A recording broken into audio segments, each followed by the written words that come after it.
Chers enfants, en l'honneur de ce grand jour, le jour de la date du décès de Rachel Imenu, notre mère Rachel, j'aimerais vous raconter une histoire extraordinaire qui s'est produite avec l'un des très grands Rachei Yeshivot, l'un des très grands rabbanim contemporains, qui s'appelait Rabbi Chaim Shmulevitz. Ce rave-là, c'était le rave d'une immense yeshiva qui se trouve à Jérusalem, qui s'appelle la yeshiva de Mir. Et voilà que ce rave, il avait l'habitude, le jour du décès de notre mère Rachel, de se rendre sur son tombeau. Comme d'ailleurs énormément de juifs essayent de s'y rendre pour pouvoir prier, pour pouvoir demander à Hachem qu'il nous accorde toute sa miséricorde. Et voilà qu'un jour, il se trouvait donc, en cette date du 11 Rejvan, sur le tombeau de Rachel Imenu. Il était rentré bien évidemment là où tous les hommes devaient rentrer. De l'autre côté, bien évidemment, il y avait une barrière de séparation entre les hommes et les femmes, et il y avait les femmes qui elles aussi étaient venues ce jour-ci pour prier et pour demander à Hachem qu'il nous exauce, qu'il réponde à nos prières par le mérite de Rachel. Voilà qui était en train de prier, avec beaucoup de ferveur. Et à un moment donné, il a entendu un pleur, un gémissement, une prière qui provenait du fond du cœur, de l'autre côté de la barrière, ça veut dire du côté des femmes. Et il entendait une femme qui était en sanglots, en train de pleurer, et qui s'adressait à Rachel, et qui disait « Rachel, Rachel, ma chère mère Rachel, tu sais ça veut dire quoi toi ne pas avoir d'enfants ? Tu te souviens toi Rachel quand tu voulais avoir des enfants ? Pendant tellement d'années tu as prié pour pouvoir avoir des enfants et tu n'en avais pas. Tu te souviens Rachel de la difficulté que c'était pour toi ? Tu te rappelles Rachel, un jour tu t'es même adressé à ton mari Yaakov et tu lui as dit si j'ai pas d'enfant ça va être la mort. Tu te souviens Rachel ? Eh bien regarde Rachel, moi ça fait des années, disait cette femme-là, que je veux avoir des enfants. Ça fait 10 ans, 15 ans. Et j'ai tellement prié, j'ai tellement fait tout ce que j'ai pu. Et j'ai toujours pas d'enfants.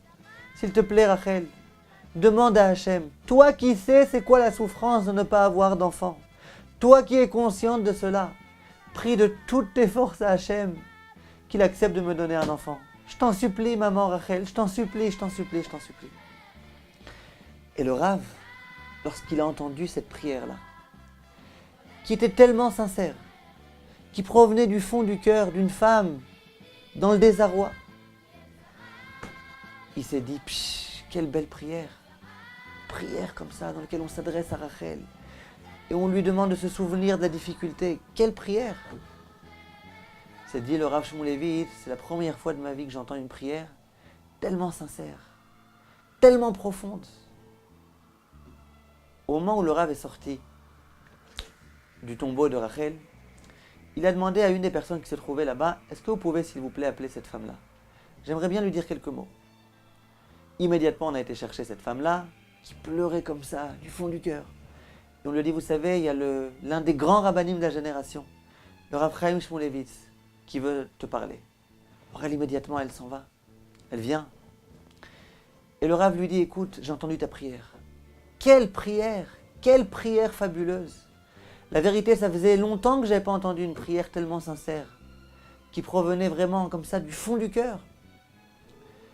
Eh bien, sache que je suis certain que cette prière-là ne laissera ni Rachel indifférente, ni même le bon Dieu indifférent.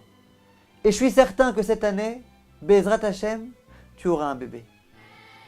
Et il lui a dit, d'ailleurs, je suis tellement certain que je peux te dire que si jamais tu veux que je sois moi-même Sandak, que je m'asseye moi-même sur la chaise au moment où on procède à la circoncision, eh bien je suis prêt. Je viendrai, même si tu fais la Brit Mila loin, je viendrai, j'accepterai de m'asseoir sur la chaise.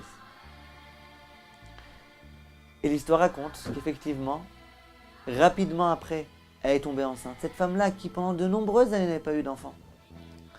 Et effectivement, 9 mois après, elle a téléphoné au Rav Chaim Shmulevitz. Elle lui dit, Rav, on aimerait bien que vous soyez vous le Sandak. Et le Rav, comme il l'avait promis, il a accepté et il est venu. Voilà une histoire qui nous montre, d'une part, combien Rachel Imenu ne reste jamais insensible aux prières de ses enfants. Cette maman-là, cette maman qui est tellement soucieuse de ses enfants.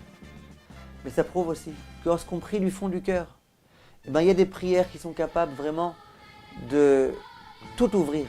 Même lorsque les portes de la tfila sont complètement fermées, il y a des prières sincères qui proviennent du fond du cœur, qui sont capables de tout transformer. Kol Tov, mes chers amis, et que le mérite de Rachel, il y a un mode l'anneau qui nous aide, Bezrat Hashem, et qu'Hashem nous donne toutes les choses les meilleures, et la Géoula par le mérite de Rachel. Kol Tov, chers enfants, et à bientôt.